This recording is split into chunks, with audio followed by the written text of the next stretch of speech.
Hello, my name is Sebastian James Rose. I'm a historian of technology and empire, primarily working on the Middle East in the late 19th and early 20th century. This podcast is part of an AHRC-funded project titled Coloniality and Communications, British Telecommunications in Mesopotamia in the early 20th century. I'm here with Nnamdi Nnake, a researcher looking at the history of telecommunications and the telegraph in Nigeria from McMaster University in Canada. Glad to have you on the podcast. Thank you for having me, Seb. I'm excited. So can you tell me about your research and a bit about yourself? How did you get into the topic? Okay, so my current research is focused on the telegraph in Nigeria. I am trying to examine how it was introduced and how it expanded and interacted with society in colonial Nigeria. More broadly, I'm interested in telecommunications and communications technology development in colonial spaces like Africa. And I started this journey when I was trying to figure out what to do with my PhD thesis. My first degree is in engineering, and then my second degree is in history.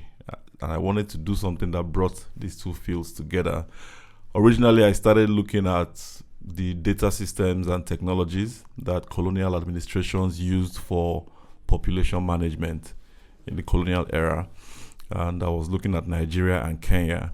And that was quite an interesting topic, but I thought I found something more interesting, which was the telegraph. In the course of looking at communication systems, I found that existing research seemed to have jumped from conversations about transportation systems like the railways, where the act of communication is embodied in physical movement. So if a letter is traveling by train, it has to go with the train and only arrives when the train arrives. And so research had moved from conversations about things like railways and roads to telecommunications, but jumped into the telephone and completely skipped the telegraph, even though there were a few mentions here and there of the telegraph. And I tried to find out what exactly was going on, if I was mistaken about it. But the digger I dug, the less I found. So it became clear to me that people hadn't really taken a good look at the telegraph, and I said, aha, this is my thing. Fascinating. And why do you think the telegraph had been ignored in the general historiography? Why was there a specific reason for that? I can't say for certain, but I feel I can hazard a few guesses. So for one, probably because the telegraph is an obsolete technology and has faded completely from view for most people.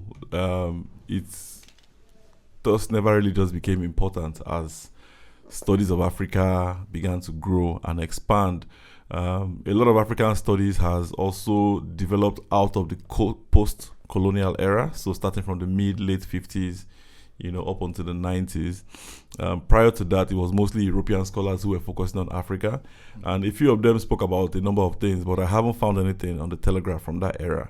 But when we begin to see more Africans or scholars from Africa engaging with African history or Africa's technology history, I don't see much about the telegraph. In fact, only one or two studies I've seen, compared to the tons of studies that have been done for trains, the rail system, or telephones and all that stuff, roads as well. So I think maybe because the telegraph was already past its heyday at the time. Telegraphy started in the late 1830s, and by the late 1890s, it was already at the peak, except for the introduction of wireless, a form of telegraphy. But also systems like telephones had become more popular because I think people enjoy speaking and listening better than reading text, which is what the telegraph does. So that's one reason. But I also don't think that is enough for why there isn't significant work that's been done on the telegraph. So the other thing I would say is that I think scholars of Africa or African studies generally, including technology and communication studies, have tended to follow the trends of what's going on in European studies. And so European studies have mostly left the telegraph behind. It's been studied extensively. There's a massive body of work on the telegraph in the Western world, in Europe, in America, but even also in places like India and some other parts of the empire like South Africa. But for most of sub-Saharan Africa, I think scholars of this region have mostly focused or followed the work that goes on in the West, both in terms of the focus areas, but even in terms of theorization. So the theories that are coming out of communication studies or media studies and technology studies have really kind of like trickled down to what's going on in Africa. And as there's not much focus on the telegraph in the West, maybe that is why there hasn't been much focus on the telegraph in places like Africa. But when you couple that with the fact that it's obsolete, maybe nobody just cares. But I think that's something that I'm fixing now. And some other scholars as well are trying to fix that. Definitely. And do you get a sense from your sources that they're also not so cognizant of the telegraph as a social technology at the time that they're writing or they're thinking and talking about the telegraph? I know that in my own work, there is a sense that the telegraph becomes a true infrastructure in the sense that it becomes almost invisible to them. I don't know if that's the same thing that you're finding in your source material, or is there a general sense in Nigerian society at the time, or maybe not in society, but at least amongst the colonial administration, that this is a really big and important technology that will change things? Oh, indeed there is. Even from the moment it was launched, although the colonial administrators were clear about the reasons they were introducing it, which was to support their colonial agenda of, establishing control over the territory they had claimed, they envisioned a future where it would be a social technology. As a matter of fact, yesterday I found some material at the British Library speaking about how the cable company, the African Direct Telegraph Company, which was a private company that was contracted by the British government to establish the cable connection between British colonies in West Africa, which includes Nigeria, and Britain itself. In the 30s, I believe this was 1939, so just before the Second World War started, they set up like a social, I'm trying to remember the name they gave it, but the objective was to socialize the telegraph more and popularize it. So they reduced the rates so that people could send messages. And before then, most people would rely on the telegraph for business transactions. But now they wanted people to be able to use it for social connections, just to say hello. And it struck me like, hey, this is some kind of early system of social media. I don't want to say it's the same thing exactly, because it's not, like a social media wall where people can come and see everything. But the idea of being able to socialize by telegraph was definitely very alive at the time. And then it was being popularized by newspapers, because newspapers were advertising that, look, you can now send a message to wherever, to whomever you like, any part of the world, for as cheap as this. So there was definitely a consciousness about it. But even before then, I've also seen quite some material in newspapers of how people use the telegraph to communicate. So people might put up appreciation notices in the newspaper to say, oh, thank you to all the people who reached out to me to congratulate me for my new promotion. And some people reached out by mail, some people reached out by telegram. And so you see that people were using that to communicate. Or, wow, I appreciate everyone who shared condolences with me on the passing of so and so family member. I got your messages, those that came by mail and the ones that came by telegram, stuff like that. So this is definitely going on. Originally, I would say it might have been restricted more to the social elites amongst the Africans, people who could afford it, because it was more expensive than using the penny postage system. But eventually it began to spread and became more popular. And how did the telegraph reach West Africa? Was it brought to the region in a time of conflict or war, or was it brought there to open up markets, or maybe both of these things are connected. How did the telegraph initially arrive in the region? That's a great question. It came right immediately after the Berlin West Africa Conference. So this is where European powers sat down in Berlin and figured out how they wanted to split the map of Africa. And they had done all of this, but they didn't have an effective presence on the ground, except for their few trading colonies along the coast. The interior of Africa was largely not conquered, in quotes, if I can put it that way. So they had no presence. And I think some of the rules they had when they set up that, one of the outcomes of the Berlin Conference was to say, before you can effectively claim a territory, you must prove effective occupation. You must prove that you have presence there. And so the cable that was constructed to West Africa was to help establish communications, rapid communications between the British Colonial Office in London and the officials who were on the ground. And this was important for the British particularly because the French had built their own cable earlier, and so their own officials were making massive or rapid inroads, and they could make decisions quickly because they could communicate with Paris. But with the British case, they had to wait for ships to arrive, and that would take 3 or 4 weeks. They were on the back foot there. They prioritized the construction of that telegraph cable. It touched all the British colonies in West Africa, so Sierra Leone, the Gold Coast, which is Ghana today, and then 3 places in Nigeria: Lagos, Brass, and Bonny. And yeah, this was how the cable came to Nigeria. But it wasn't just Nigeria, it was all the British colonies along the West African coast. So in a sense that we have the cable or the telegraph, the landline following the conference room, the space for deciding and carving up diplomatically Africa. Mm-hmm. So the colonial division of Africa is intimately linked with the arrival of the telegraph in West Africa. Absolutely, it is. It is linked, and not just with the cable, but even with the landline itself, because similar to the case where the French had built their cable first, they also started to construct their landlines first.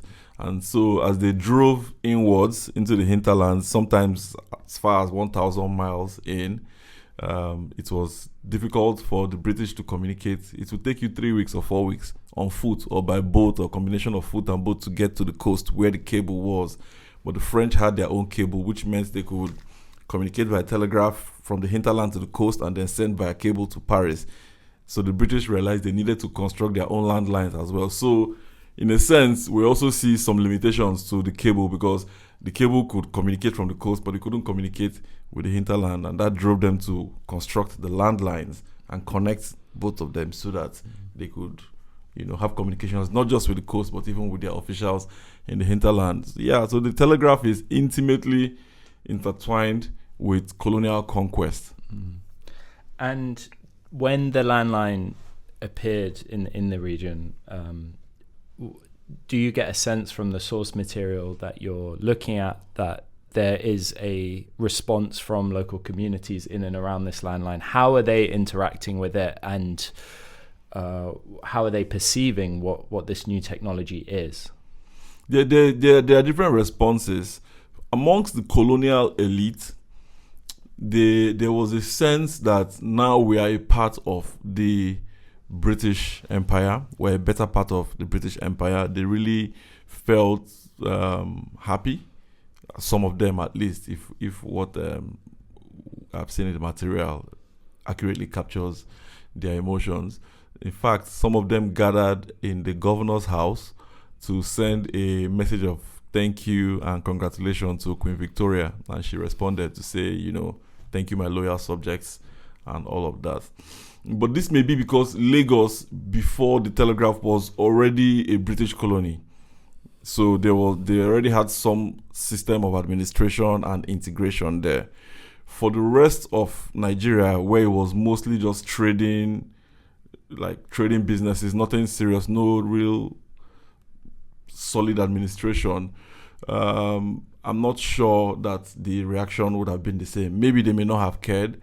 However, as time goes on, so within 5 years of the landline being established, we have instances where people are destroying the lines, maybe because they realize what it can do. There was an instance where a rebellion was going on, and what they knew that with the lines, the administration could call up soldiers from a distant location and get them down on time. So one of the things they did was to destroy the telegraph lines. But also, we see people, I suspect that some of the destruction may have been a reaction to things like appropriation of land by the government for the telegraph, because the proclamations that were made to support the establishment of the lines included granting powers to the government to take any land they wanted, regardless of who owned it or what was being done there. The government had the right to take it and construct telegraph lines. It was the same with railways. So my suspicion is some of the acts of destruction were responses to this appropriation of land. People were farming on this land, and now you tell them they can't farm on it anymore. And there was no provision in the laws for compensation. That is not to say that there wasn't. Maybe in appropriating the land, they would eventually compensate. I don't know. But for the purpose, from the laws themselves, there's nothing about we will compensate you. It just says we have the right to take the land and do what we want, stuff like that. So I think some of that destruction was just a reaction to people losing their land, and some of it was trying to sabotage the government's ability to communicate. That's really, really interesting. The link between the arrival of the telegraph and land use or land appropriation.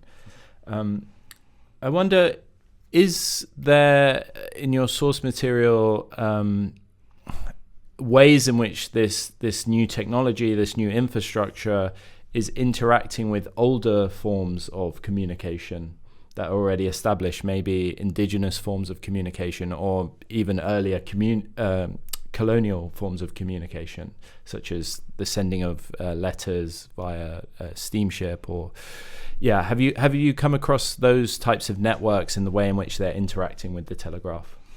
Yes, indeed, I have. I haven't seen specifically any connections with indigenous forms of communication, but there are strong links between the telegraph network and the postal system.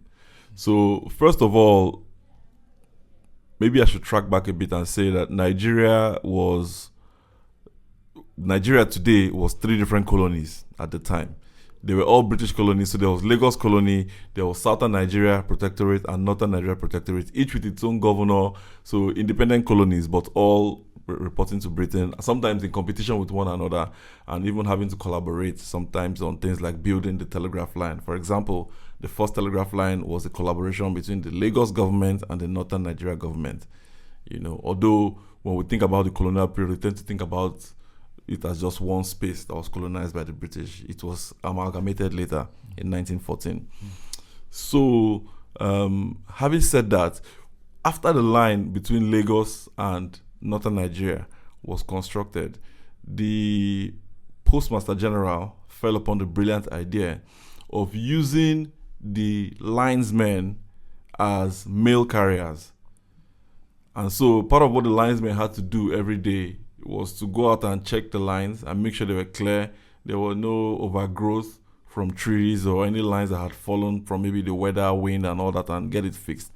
And so he said, okay, we can actually give these guys mail to carry. And that reduced the time for mail deliveries from 2 weeks to about 5 days at the most, because now they have the mail, they can deliver it. So that's one strong connection that I saw there. It helped to improve the mail system.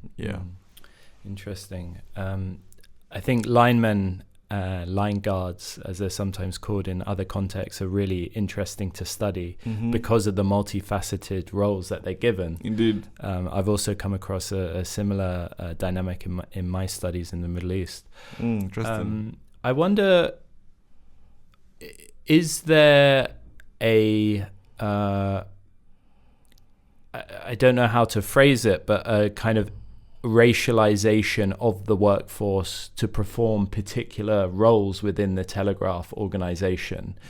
I'm asking this question from the perspective of, say, the Indian Telegraph Network, where particular groups are given particular roles. Mm-hmm. So you have, for example, Hindu and Muslim South Asian seamen who are on the repair boats and laying the sea cable itself, and you have people who are from the frontier regions hired as linesmen who are kind of racialized into this warrior-like role. Do you get a similar thing in West Africa at all? Indeed, I do, and it cuts across not just role but even pay as well. So, for example, the highest paid African was earning, who was the chief clerk in the telegraph department about 1914, after the amalgamation was done, was only earning as much as the lowest paid European, who would have been like a linesman or a senior linesman. However, there were some roles that both Europeans and Africans held. So linesmen, for example. However, the Europeans would be the supervisors, or even if they are all linesmen, they would be senior linesmen and they would earn much more than their African colleagues. And then also some of the more menial jobs would typically be done by Africans, like laying the lines. You'd have a European supervisor or supervisors managing the teams, but it would be Africans who would clear the bush, stick the pole in the ground, connect the cables, under the training and supervision of Europeans, quite all right. So yeah, there was a separation of duties in that form. The most senior roles were held by Europeans. It was not until much later, as we begin to get after the Second World War, there's a process of Nigerianization, which is a subset of a broader phenomenon of Africanization that was going on, at least across the British colonies. And so with Nigerianization, we see more Nigerians coming into senior roles and taking up roles of responsibility as the British are getting ready to transition out of the country and hand it back to the indigenous people. But yes, there is racialization in that form. But there's also racialization in the way some of the reports present the work of Africans, which is a bit of a conundrum to me, because in one sentence, someone might say he's struggling to find any Africans who are good at telegraphy, maybe as telegraph operators, and in the next sentence he says these Africans are doing a very good job. And so it leaves me amused sometimes, because I can't tell what exactly the person wants to say, so there's racialization in that way as well. And can you speak a bit about the way in which you're researching this topic and the source material and some of the opportunities that these sources present, but also some of the challenges? What archives are you looking at? Where are you getting your material from?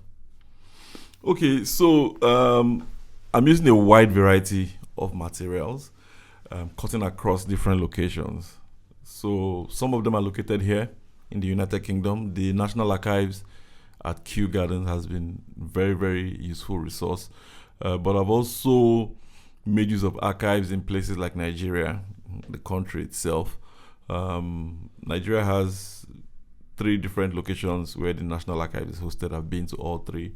And the materials, they have been useful.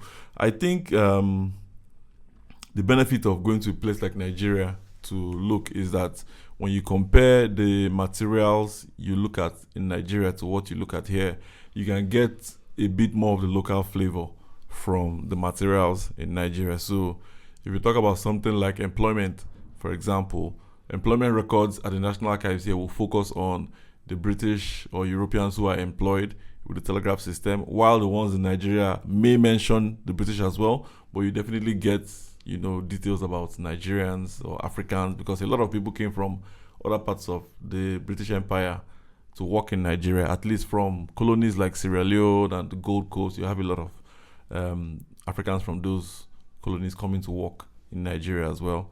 and so you can get that sense of what Africans are doing in terms of the part they are playing in developing the system. One of the challenges with the records has been the quality of the archiving process in Nigeria. I can speak for Nigeria, at least for the 3 archives I've been to. There is a wide gulf between the way archives are managed here in the UK and the way they're managed in Nigeria. The system in Nigeria has been deteriorating for some time, despite the best efforts of the people who are involved in it. So there are issues of funding.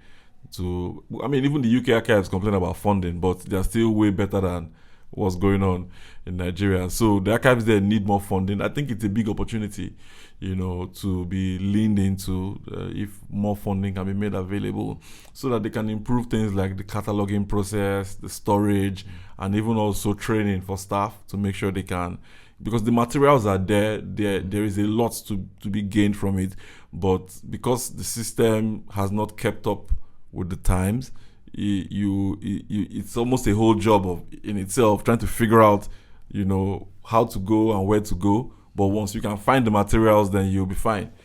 But that's different from the UK archives where there's a lot of available material. But I think the other big challenge I would mention is the fact that since there's been a big absence, or lack of scholarly work that's been done on the telegraph in Nigeria and maybe other parts of sub-Saharan Africa, there is a risk of repeating some of the call them the tropes of the colonial era, where Africans are characterized as not having a history or only being given history by the British when they came.